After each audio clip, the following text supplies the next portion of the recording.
Hello and welcome to SCI GUYS, the show where we talk about the crazy, weird, and wonderful stories from the science world. I'm Corey, and as always, I'm joined by my co-host, the lenticular Luke Tutford. I don't know what that means.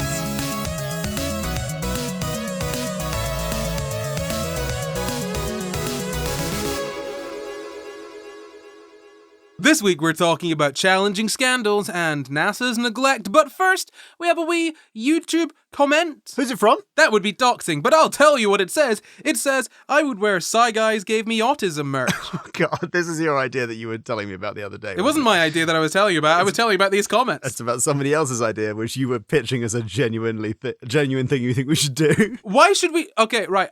Comment below if you would like a SCI GUYS gave me autism t-shirt, or a SCI GUYS gave me ADHD, or SCI GUYS made me gay. We'll make it a whole, all of the ones that most of our audience are. Let us know in the comments below. Prove Luke wrong. And more proving Luke wrong, we'll ask a question. And to answer this question, you must first fly to space and do skywriting in space. I don't know if that would work, but if it doesn't, fly to Saturn and change its rings to answer the question is, Luke, what is your favorite planet? Pluto. Wrong. Not a planet. My favorite is Saturn, which is the correct answer. So we're talking about the Challenger space shuttle today. Luke, you clearly know more about this than I do, given that off-pod you found out that we were doing this and gave away the entire ending.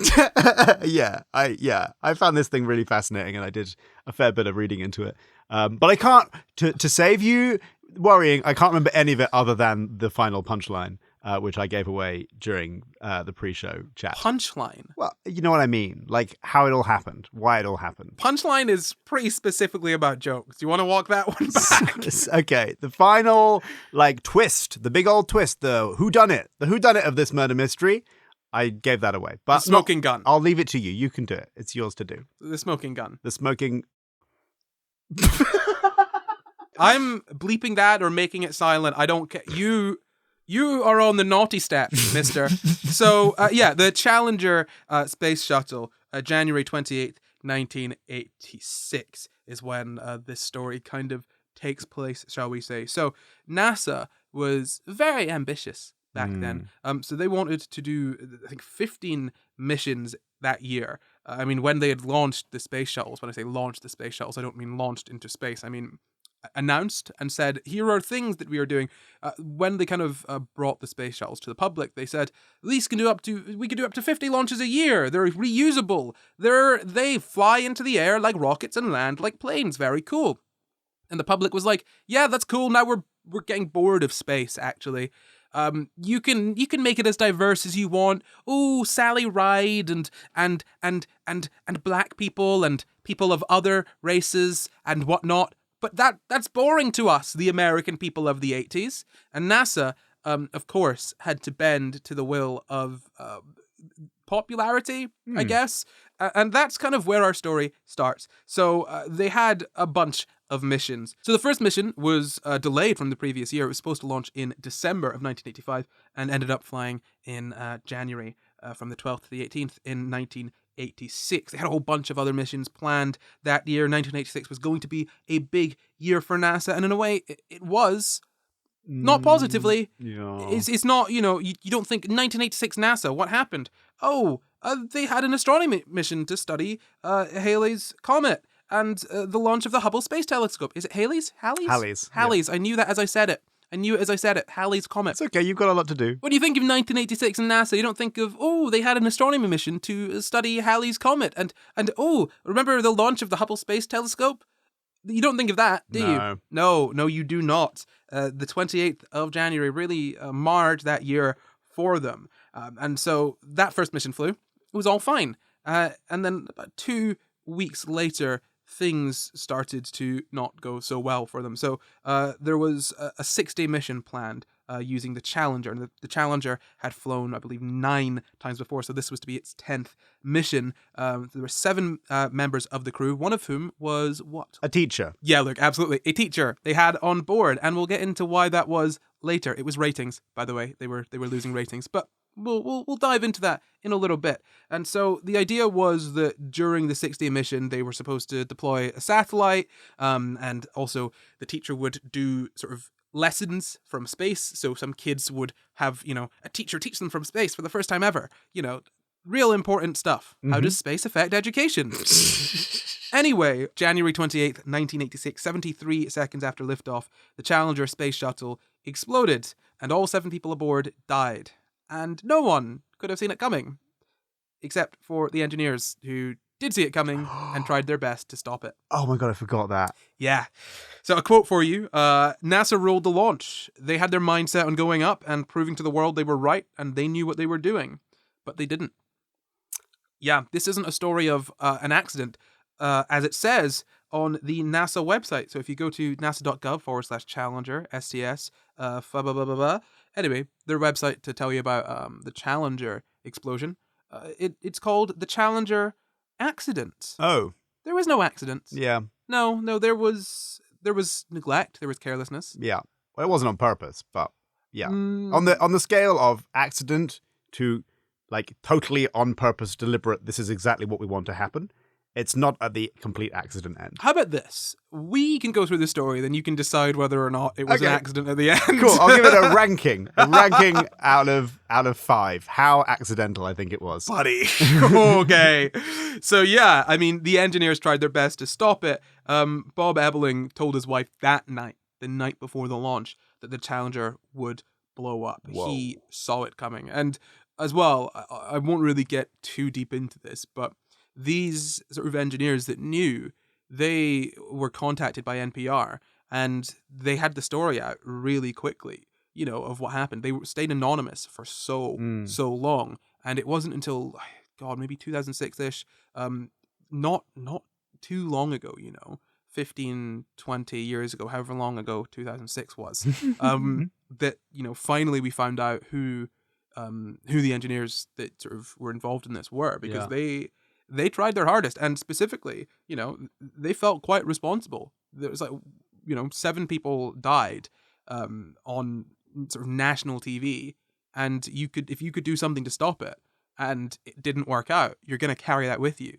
Specifically, I think it was Bob Ebeling that really carried that with him for like a lot of his life, until I think later on when apologies were made and things came into light, and I think he managed to die with some peace as a very old man. Anyway, so they worked for Morton Thiokol, which is now ATK Thiokol. That was a Utah-based NASA contractor. So they made basically rocket stuff.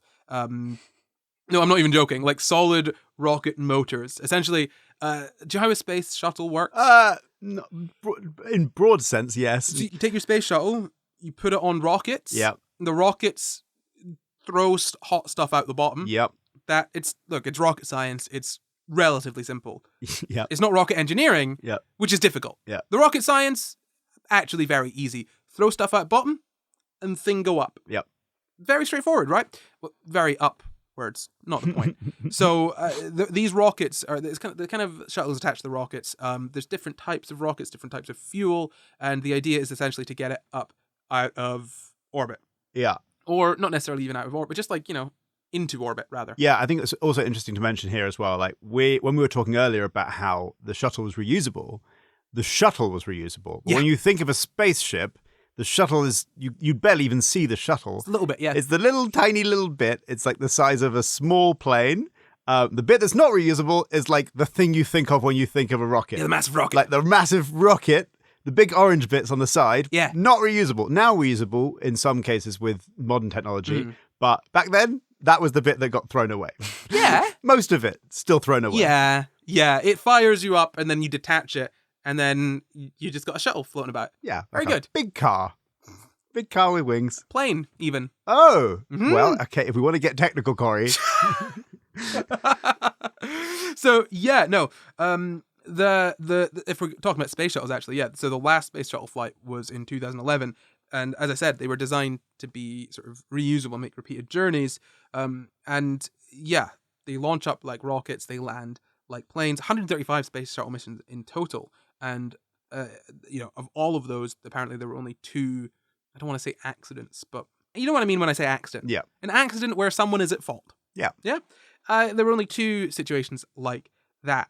So, yeah, I mean, less than a 2%, rate of failure there. That's not terribly bad. Yeah, considering you've only been going to space for a bit, that's quite good. Considering we only had, powered flight for a bit. Yeah. Yeah, that's mad. It is impressive. It is genuinely impressive. Can I just say, from the Wright brothers, like inventing the plane to going to space, that's not enough time. We should have taken more time. Do you know what I mean? Like it's weird to me that. Well, but what's so amazing is that we didn't have to take more time. We did it successfully. Like we went to the moon first time. Like we succeeded on. I don't know how that happened, man. It's amazing. That's ridiculous. That is. How do you get to the moon and back and no one dies? Not at all. Yeah. Well done, NASA. In was it 1960? 67? Yeah. Yeah. What? No. 1969. Yeah, but it's absolutely madness. Just the pace with which we went from flight to the moon to now we have just reusable shuttles. There you go. And even now we have billionaires going to space. Wonderful. Anyway, that's on the space shuttle. So the teacher, I kind of alluded to this earlier, but the reason that there was a teacher on board was to sort of give lessons from space, not because there was any need for lessons to be done from space, but because honestly, NASA was just not interesting anymore. They tried the diversity tactics. You know what the Marvel Cinematic Universe is doing, where now it's like the MCU, and now it's all people of color, and it's not my good old white boys anymore. That's what makes it bad, not studio interference or a lack of faith in creatives or an expedited schedule that everyone must stick to in order to keep this massive beast of a machine rolling and producing money for Disney. None of that. It's because it's got ladies and blacks in it. So what you're saying is that you think that at some point in the future, the Marvel Cinematic Universe is going to do like an open casting call for a real normal person to be in Marvel, and then they're going to mess that up really horribly. Imagine if this happened. Imagine it's not out of the realm. Like movies do open casting calls, and they might cast someone they think, "Oh, this is a lovely story." Free PR, and then something horrible happens. Yeah, I can see that happening. I don't want it to happen, but yeah, no. To be clear, Luke, for you and anyone else who is watching or listening, the MCU is. I'm in support of the MCU. I'm not in support of massive corporations destroying art. That's my main gripe. The line you draw is somewhere in between those two things. Yeah, somewhere. Really on the side. No, somewhere, yeah. But no, so the idea here is, they were losing ratings. Literally Deep Space Homer, season 5 of The Simpsons. They get Homer Simpson in a nationwide sort of search for, a normal astronaut. In this case, they were looking specifically for teachers. PR. It was just PR, and people had just stopped caring because space travel had gotten boring in the past. Like what 17? Is this 1987? So like 1986. So it's like 17 years since they'd gone to the moon. 17 years since you've gone to the moon and you're bored of it. Yeah, that's super weird. Yeah, it's not right. But think about it, right? 17 years of like after smartphones, they're kind of boring. Yeah, it's like it's actually like 17 years after smartphones this year, right? Is it not 2007? 2007 is the launch of the iPhone, so it's the first kind of 17 years and iPhones are boring. This is literally Deep Space Homer. Season 5 of The Simpsons, they want a normal person because the ratings are down because in this case, in the 17-ish years since they went to the moon, America got bored of space travel. That's insane. You can only go to the moon for the first time once, right? And they didn't make it to Mars. They didn't make it to any other planet or whatever. So, once you've hit the moon, what do you do next, right? You put a teacher up in space and have them lecture there for a while. Interestingly, this is classic storytelling. This is like stakes, right? So like going to the moon was interesting because it's like, oh, what if something happens? What if they don't get to the moon? And what will we find on the moon? Great. This is classic stakes, high stakes situation. Then we've already been to the moon a few times. I don't really know who all these astronauts are. I don't really care. They're fighter pilots anyway. If they die, that's fighter pilot life. Stakes are low now. We've already been. Then they're like, let's make stakes high. Put normal person on in space. What if normal person dies? Then sad.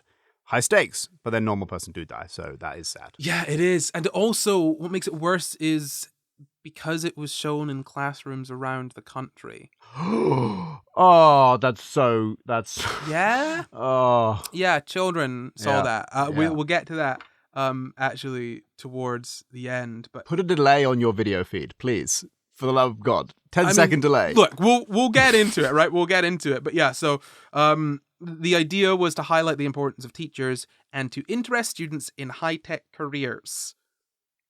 Didn't go very well. Did it? No. We really value teachers, so much so that we do this. We'll get into what this is. So what happened? Just like the play-by-play of what actually sort of happened there. So, before we get into the sort of how and why, what happened is essentially when the shuttle was sort of on the launch pad, there were puffs of black smoke coming from the right solid rocket booster. So that's using solid state fuel. Doesn't matter what that is. It's rocket science. It's not that complicated. No, hold on. It's rocket engineering, which is very complicated. Yeah. Rocket science, easy. So yeah, once the sort of shuttle took off, smoke went away. All good, right? Yeah, 66 seconds after the launch, where the smoke was now fire. Oh, well, we want fire, no? What? Or not that kind of fire? See, generally with fire coming from rockets, you want it pointing down, coming out of the end of the rocket. You don't want it like literally anywhere else. Okay. Yes, like that's because rockets are full of fuel, and the fuel go boom. Yeah, so entirely want fire coming out of bottom, not anywhere else. And you know what they say? Where there's smoke, don't worry about it. It's probably fine. There's no issues. Launch anyway. Just let it go. Yeah. Yeah, that's what they say. That's the saying. It's a very long saying, but that's what it is. Where there's smoke, it's probably fine. Don't worry about it. Just let's go. Good saying. Do you want to say it again? Yeah. Where there's smoke. I just say this to myself every time I start my car. Yeah.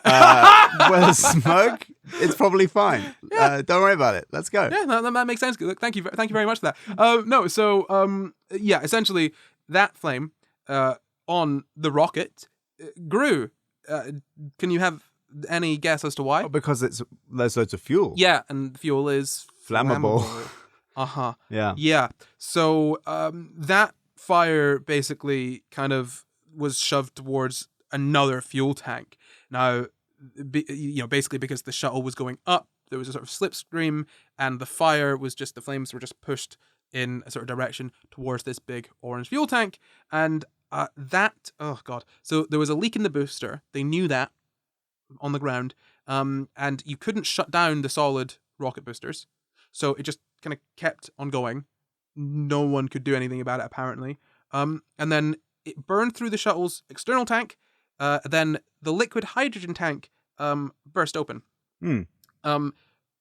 Can you tell me anything you know about hydrogen? Oh, that's the thing that we do in science class where they fill a balloon full of hydrogen and they put a flame next to it and the balloon explodes. Can you think of any other tragedy involving hydrogen and... The Hindenburg? Yeah. Yeah. Yeah? That wasn't very nice. No, what happened there? Oh, it set on fire and exploded. But why was that? Because of the hydrogen. Yeah, because they filled the balloon with hydrogen and then lit it on fire. This is a similar situation, except instead of picturing a balloon, picture a rocket with 7 people aboard the shuttle. That's what happened there.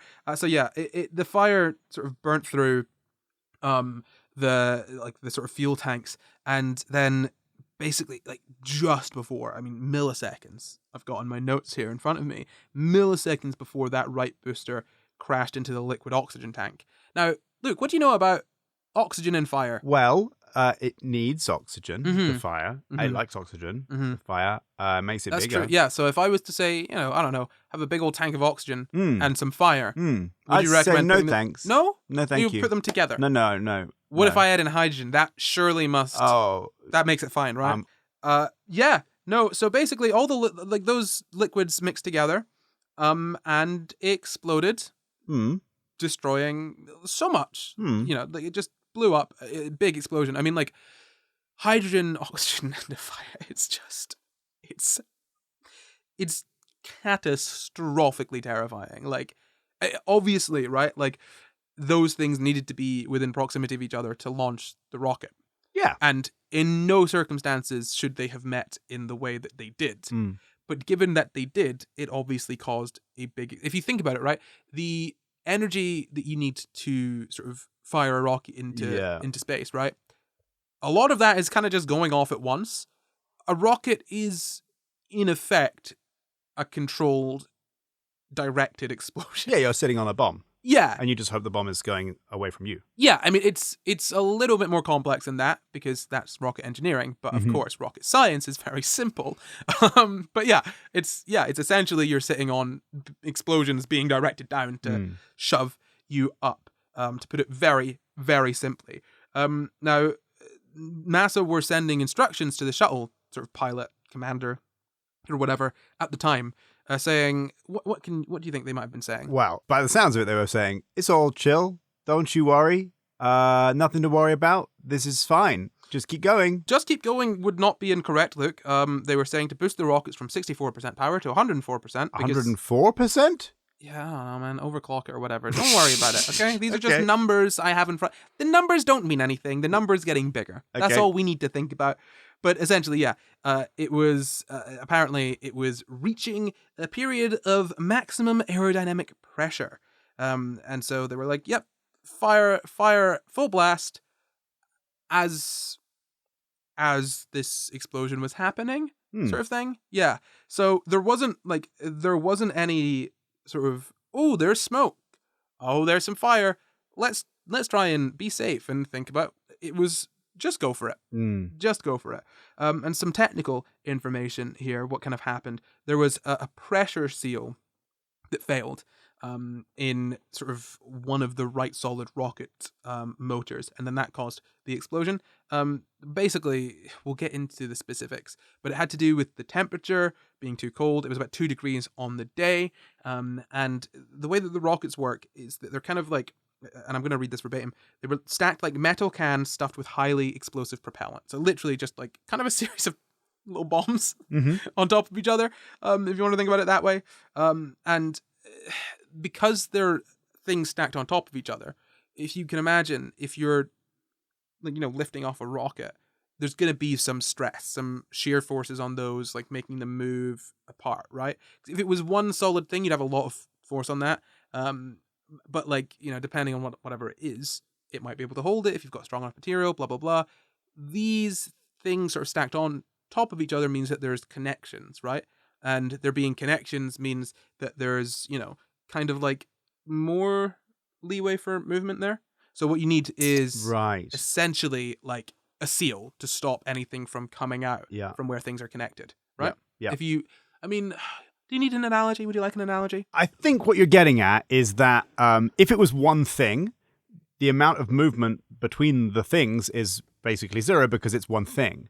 But when it's separate things, those things can move around relative to each other, in the same way that, like, if I have a long pole, that pole is going to stay a pole or it's going to snap. Whereas if I have a pile of tin can beans, those cans can all slide relative to each other because they are not literally attached to each other unless you have something external to the beans holding them in place. Yeah, and if you imagine as well, let's say that these things were hollow. Instead of a pole and cans of beans, you've got like one big long hollow tube compared to, several sort of like hollow cylinders stuck together. You need something to seal those cylinders because they're going to shift. So there needs to be a seal to stop anything from leaking out. The highly flammable fuel that you're igniting, right?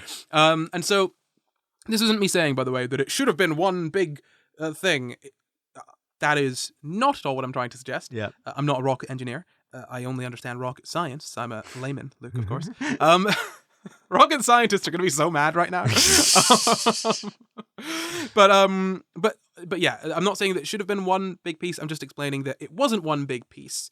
And because it's not one big piece, you need to seal between all of the individual pieces because they're going to move sort of not entirely independently, but they're going to shift under the stress of being sort of, fired like a rocket.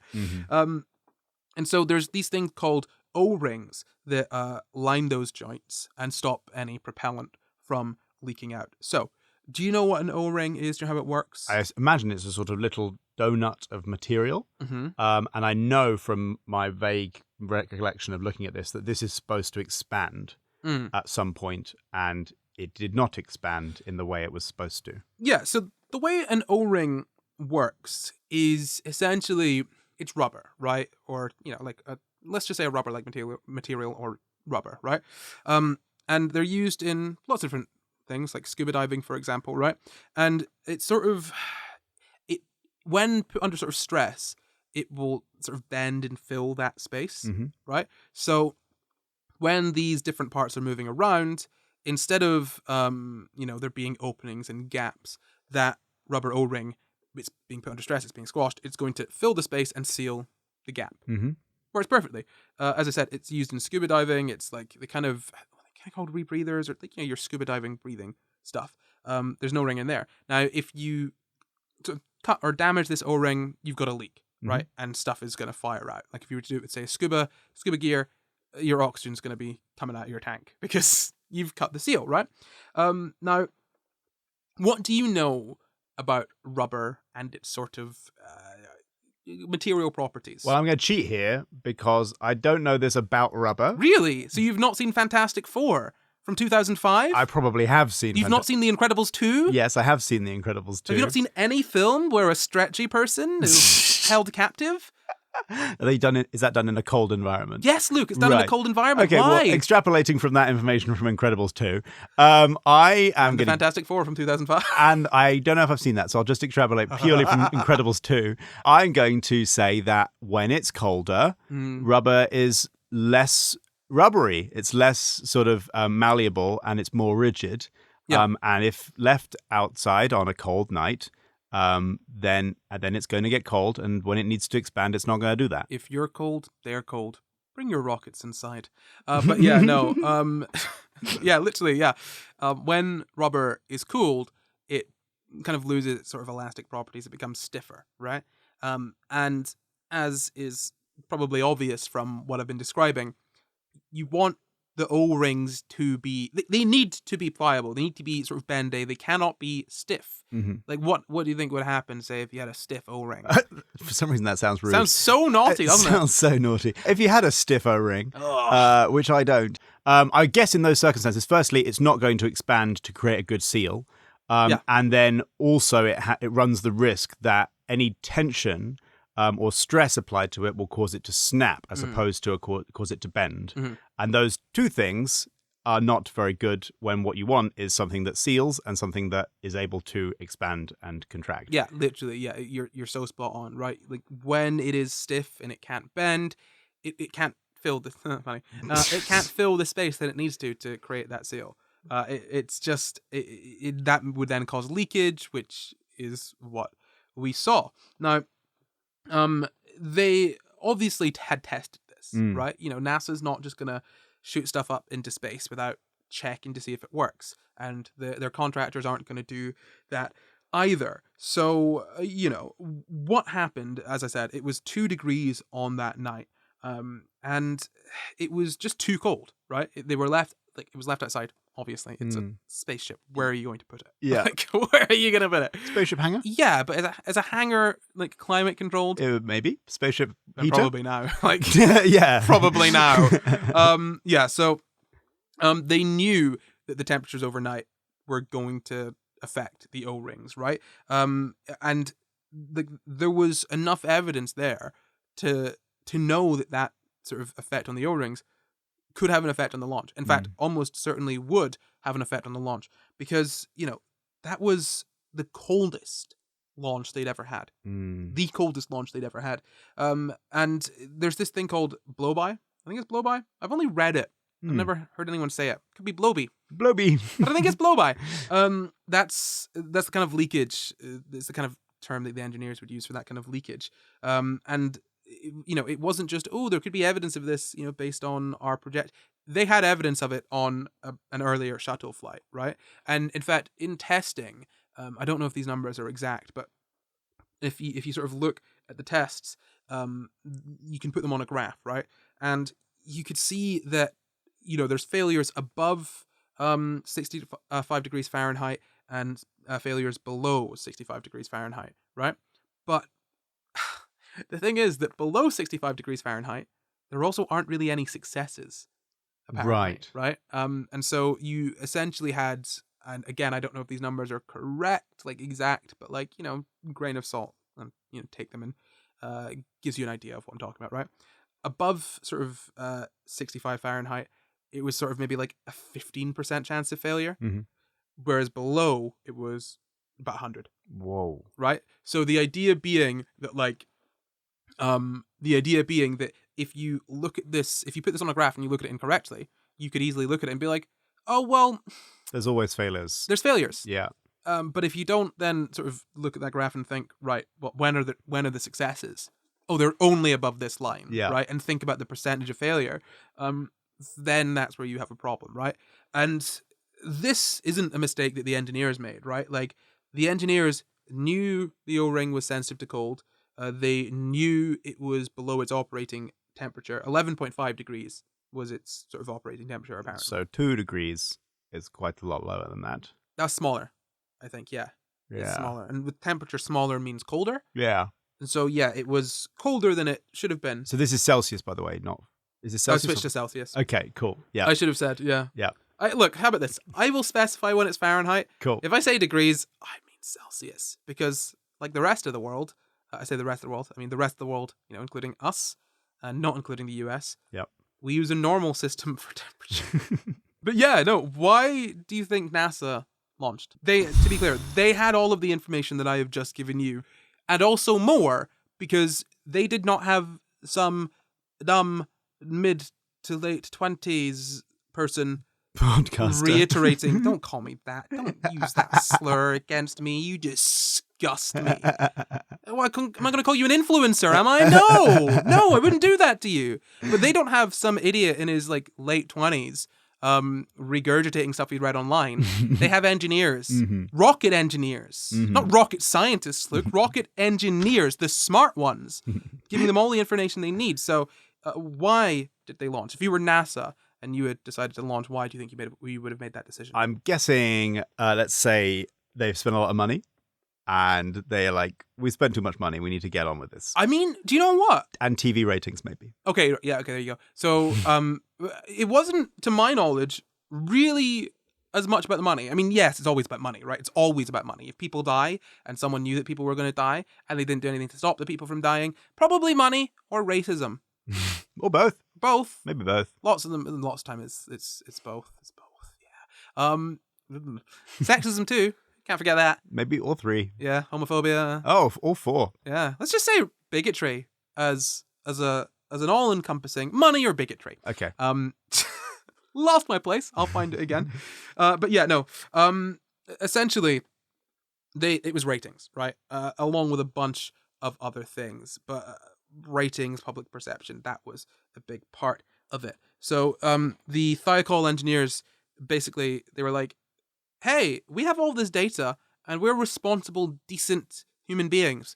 Managers, you got to call up NASA and say, no, this is not happening, right? So the engineers went to their bosses and were like, look, no, we cannot do this. Yep. They're going to die. This is like a serious sort of safety issue. And the managers, what do you think the managers did? So these are the managers at the private company. Yeah, the contractor, yeah. They said no.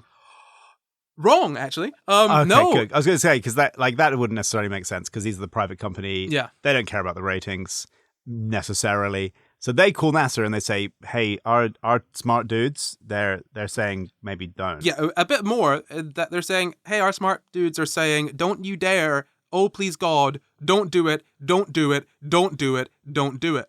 Yeah. And NASA were like, nah. Yeah, but like Reagan's breathing down our throat, so... it's Reagan's fault. A lot of things are Reagan's fault. Yeah, that's what I was getting at. War on drugs. Watergate. Wait, was that the other one? It's Nixon. Oh, no! I got my bastards mixed up. Look, don't worry. Honestly, here's the thing, right? If you're trying to find an evil president, it's hard to find one that isn't evil. If I say, name an evil president, you're going to get confused because... 50-odd names flying through your head. Name one non-evil president. They've all done some evil stuff. Name one non-evil president.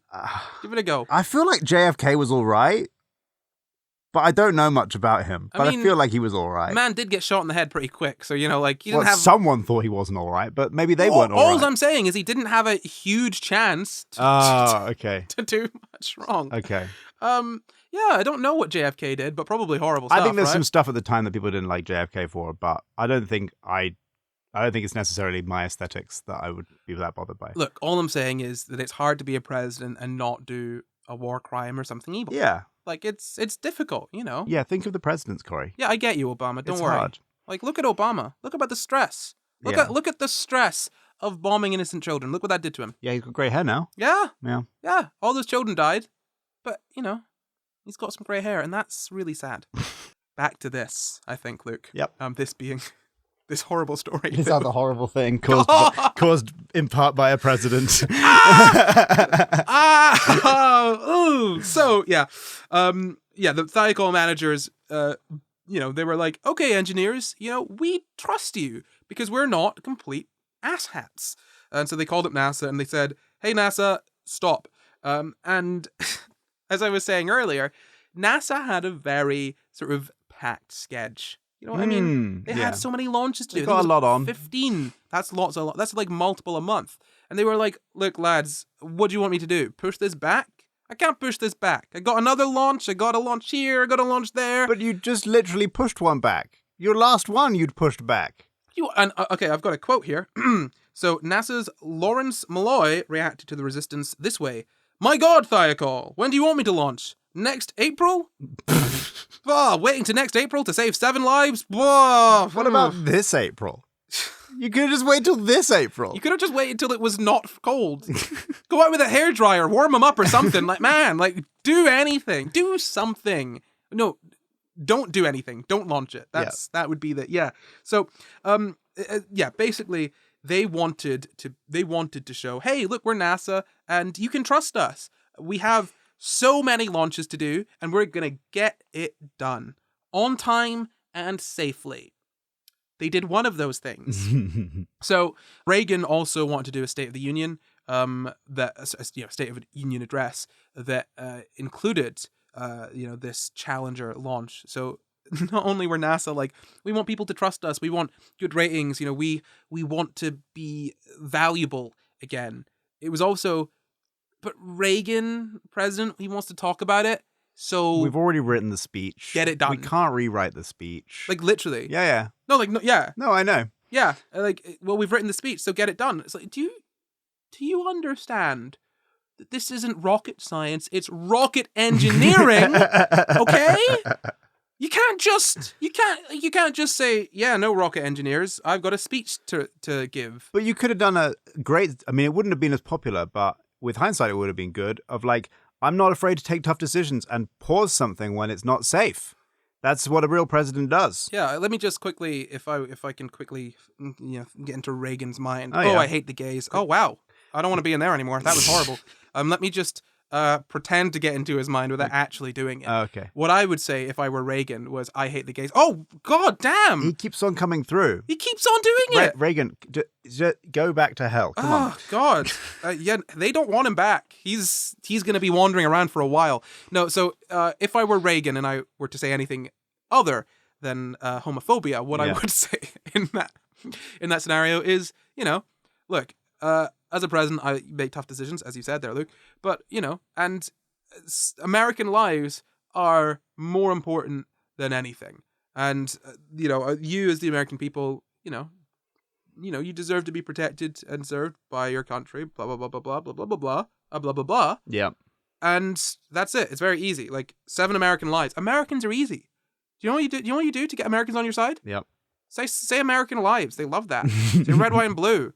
They go nuts. USA, USA. They're chanting it right now, Luke. Somewhere. They don't know. I mean, they heard me do that. Oh. Honestly, I promise you, there's going to be someone on the bus chanting USA, and the rest of the bus will join in. Are They there won't a even bunch know of why. little Americans living in your head, Corey? Are there a bunch of little Americans living in your head? God, no, I wouldn't let them in. I think they might be, because I can't hear any chanting. No, not. Luke, you realize we're being listened to by other people. It's Not talking you. About yeah. Whoa. Stop chanting. You've seen your country's done some naughty things. So's mine. I'm not chanting. We don't love our country for all its flaws. We are appropriately ashamed. I don't know if there is an appropriate level of shame for our country. Off the scale. Hey, look, we ended slavery. We started it too, but we definitely didn't do it anymore after a certain point. Except for we still do slavery. Just about it. Do it secret. Yeah, well, secret, very much in the open. Just anyway, go watch the Prisons episode if you want to know more about that. Back to this. Ronald Reagan wanted to deliver a State of the Union address and talk about how cool the Challenger launch was.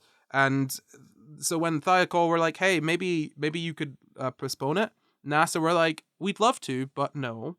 And Reagan was like, I don't even know if I know about this. I'm Reagan. All I know is AIDS.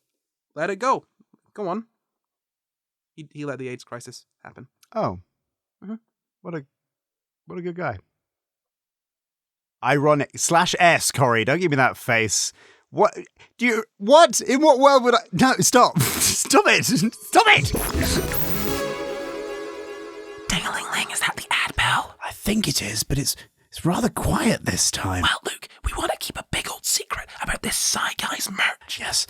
Please do not tell anybody and do not purchase any of it. Otherwise people will find out. They might see you wearing our merch or displaying our merch and think, oh wow, what a cool person. And I'll tell you this, as a cool person myself, having people think you're a cool person can be very, very stressful. Yeah, we can't have that. We also can't have you supporting the show to exist that you're enjoying right now. Yeah, so absolutely under no circumstances should you go to normalcitizen.store and pick up some SCI GUYS merch. Some SCI GUYS merch like beanies and posters and t-shirts and calendars and cool stuff like that. Definitely don't go to that store and buy that. Goodness me, that's an awful lot of stuff that I'm not going to purchase. Absolutely, Luke. Now let's get back to the show before anyone listens to us. God, I really hope we got away with that one. Now we're back from ad break. Do I get to defend myself? No. But what I will do is tell you what happened after Thiokol pushed back against NASA, and NASA said, we ain't budging because the president wants to talk about it, and we want people to love us. The Thiokol managers then went back to their engineers and said, change your minds, guys. And the engineers were like, okay, cool. So you understand that we can't change our minds because this isn't an opinion. This is maths. Yeah. And rocket engineering. This isn't rocket science, guys. We can't just change our minds on a whim. This is real stuff. It's rocket engineering. You're not going to let us go, are you? There's some rocket scientist that's really mad. I really hope so. I hope Elon's watching. He is not a rocket scientist. I mean, but he honestly, thinks he is. Yeah, but look, here's the thing, right? Look, as you well know, I have a tier list of people, right? Yeah. There's rocket engineers. Oh yeah. Up there with brain surgeons. And podcasters. Yeah. Not all podcasters, just two of them. Yeah. Me and... Your reflection. No! James Harkin. I was going to say Dave Warnicky, but sure. Me, Dave Warnicky, James Harkin, right? We're all up off screen, so high up, and along with the brain surgeons and the rocket engineers. Yeah. And then, you've got... You go all the way down, all the way past teachers who are up high, all the way down to the lowest of the low, presidents. And below that, recruiters. Below that, letting agents. And we go way down into the dumps. And then it's the rest of the presidents. And then, right near the bottom, as you know, rocket scientists. Uh-huh. They don't know anything, Luke. They don't know nothing. They pretend they know something. They're. You know what? The only thing worse than them, not the only thing, but one of the things worse than them, influencers below that, of course. Yeah. And then, all the way, Yeah. I mean, so far down that honestly, look, I think it's reaching another country. It may be causing a hole through the earth, which into which all of the water is going to flood. There is Elon Musk. Right. Yeah, he is lower than a rocket scientist to me. Well, at least he can get back down there with his boring company. Is that what it is? Yeah. It's about boring, like drilling. Yeah. I thought it was just a funny name. Are you serious? They made a flamethrower, Luke. Well, yeah, but it is a big drill. I mean, in theory, at least. A flamethrower is a big drill. No. The boring company is a drill, and then they have flamethrower merch. Okay, so here's the thing, Luke. I try to pay as little attention to Elon Musk as possible, and I Yeah. am just now finding out that the Boring Company is a pun and not just. Why did they make a flamethrower? Because they needed to fund their product, I assume. But a flamethrower costs money to make, and also can't be easily sold, I would imagine. Yeah, well, I'm just going to introduce you to this crazy idea in capitalism called selling something for more than it costs. And that's how you get the profit that you spend on the Boring Company. Have they considered, like, T-shirts? Yeah, or just asking Elon Musk for some of his money. It was really confusing. I didn't understand why they were selling these flamethrowers. It was so weird. Maybe there weren't any more emeralds left in that there mine. They're making the Boring Company so they can bore even deeper to find more emeralds. Some Dr. Robotnik type shit, man. Yeah, so back to the much more solemn story that we're doing. Yeah. But yeah, the Thiokol managers, as I said, they pushed back against NASA. NASA pushed back against them. And then they went back to the engineers and said, you changed your mind, right? The engineers were like, well, no, because as you can see, it is still below 2 degrees, and the O-rings are still going to fail. So, in fact, we have not changed our minds. We are potentially more worried that you're asking us to change our minds because it's making us feel as though NASA have not changed their minds, which is making us think people are going to die. And, you know, as the engineers that created this, we don't really want to kill people, so please don't, like, you know, have us be implicated in this. And the Thiokol managers were like, you know what, guys? Don't you worry. So they went to NASA themselves and said, we're the managers, and we think it's fine. So why? Like, why does NASA need Thiokol or whatever to change their minds? Now here's the thing. It would be really bad if NASA, you know, were told by the contractor that built their things, this thing is dangerous. So for example, Luke, right? If I were to give you a pencil, and you were to be using that pencil in front of a lot of people in a you know, a pen perhaps to sign things at one of your many meet and greets. Yes. Now if I were to tell you, hey Luke, before you do your meet and greets, that pen that I gave you, liable to explode. Please don't use it. But Daddy wants to do signings. See, and that's exactly it. Now, if you were to go ahead and do those signings after I had said, don't do it, okay, and people found out, now you'd be in a lot of trouble, right? Yeah, so can you change your mind? Well, okay, so I can't change my mind because, as I've said, the pen will explode. Daddy got to do signings, though. Okay, so I've spoken to my managers, and my manager said that I have changed my mind, but I want to stress that I have not. Okay, I'm going to go do my signings now. Okay, see, and there you go, and the pen explodes. Oh no! Why did the managers not tell me this? And it's not NASA's fault. Woo! So, yeah, basically, NASA didn't need sort of approval from Thiokol, but it's more of a situation of, like, they do need approval from Thiokol in the sense that it is, you can't, you know, use a rocket booster that is built by a company. When that company has said don't use it, there is an extreme fault. Lives will be lost, right? Because then you are liable. So you know, if you say run it again, let us know, right? Like we want, because we need to launch this, so you need to be sure that we can't, right? That's essentially kind of what the conversation would boil down to. Although ultimately the conversation is just, we are doing this. You need to make it okay for us to do this. And it genuinely got to the point where I think even the engineers called NASA. They were like, look, like this is, you cannot do this. Like they went above and beyond to really try and stop this. And it just didn't work. The managers went over their heads, and you know, the managers went over their heads because NASA's a big money maker. You don't want to piss off NASA, right? Because if you think of it from their point of view, right? Let's say there is only even there's a small chance, or there's a chance of something going wrong. There's a chance of it going right. And if it goes right, you're almost in a worse position than if it goes wrong. Because you've said, or I say if it goes right? If you postpone the launch, you look bad, right? You said there is a fault, like it's not, like you can't do this thing. You, NASA, look bad. We're sorry, it's on us, Thiokol. That would mean that NASA's like, well, why would we Why would we renew our contract with Thiokol? Thiokol would stand to lose a lot of money there, right? And so from their perspective, it's almost as though, well, if there's a chance that it goes off without a hitch, then we're kind of in the clear. But if it goes wrong, then it's about as bad for us as if we just pull this, you know? Yeah. This From is the why perspective of incentives matter. Yeah, Yeah. but money is incentive enough. Money Mm. makes the world go round. No. But rocket scientists told me Centrifugal that. force makes the world go round. Rocket scientists told me that it's money. That's what they said. I don't know what to tell you, man. Don't trust a rocket scientist. Now, rocket engineers told me that money is the root of all evil. I don't know. That You'd was be the one to me. decide. I did that. You're a rocket engineer? No. Wow. Never thought I'd have so much respect for you. But yeah, so as I've kind of already gone through, they launched it anyway. Yeah. And as the engineers predicted, it blew up. 7 people died, including the teacher that was on board. Barbara Morgan was the backup candidate for the Teacher in Space program.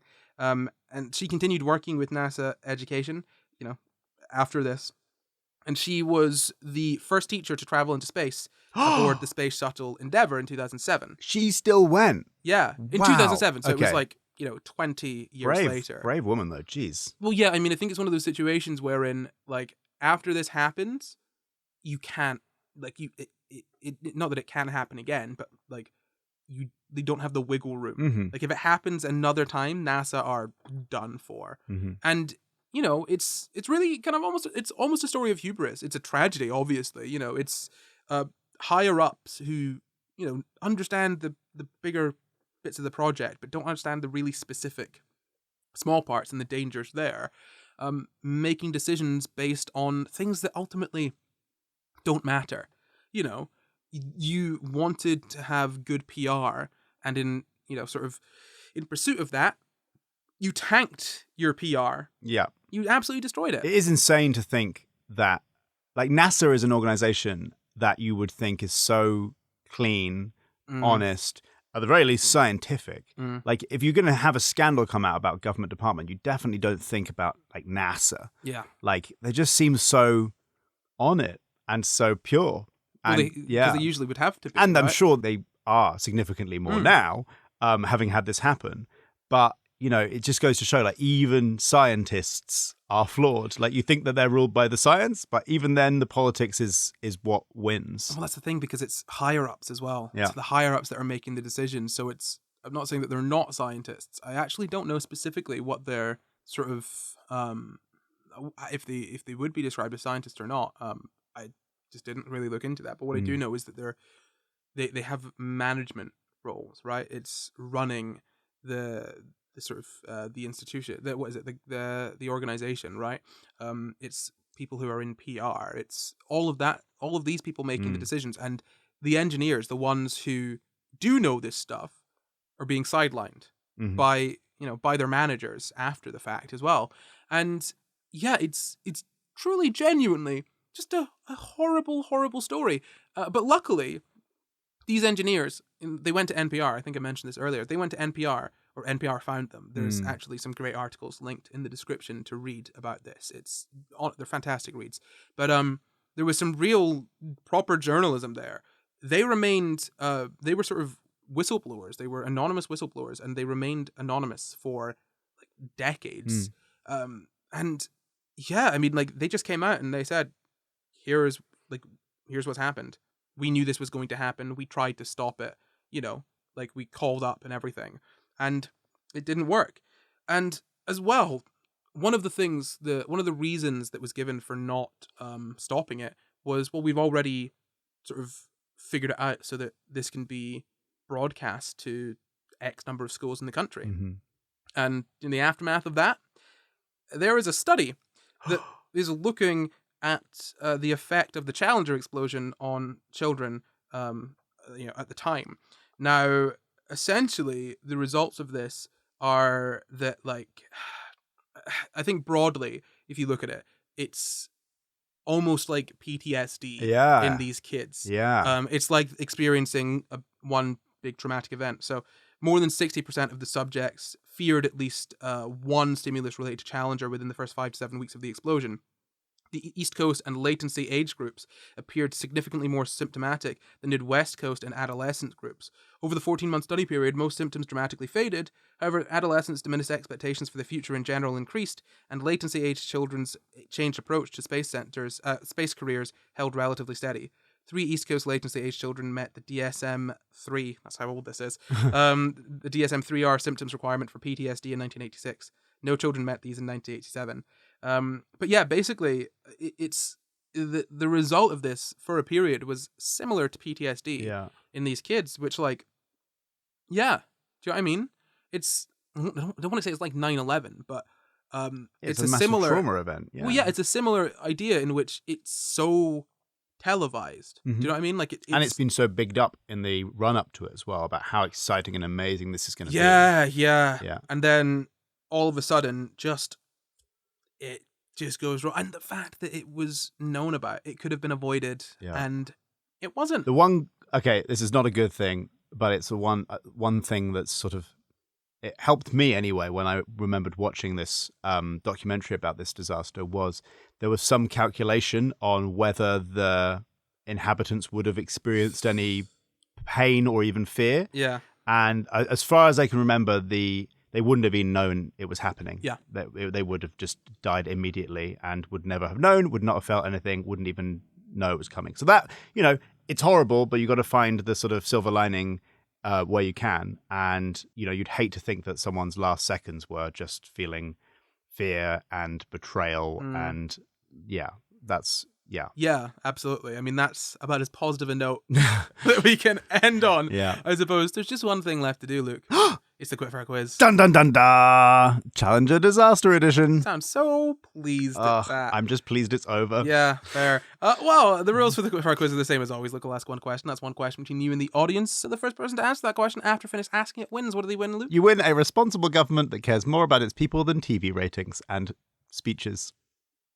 I don't think that actually exists. Can you give away non-existent gifts, Luke? I can in my mind. Well, the question for you is, what failed in the Challenger explosion? O-ring. Yes, I also would have accepted bureaucracy. The system.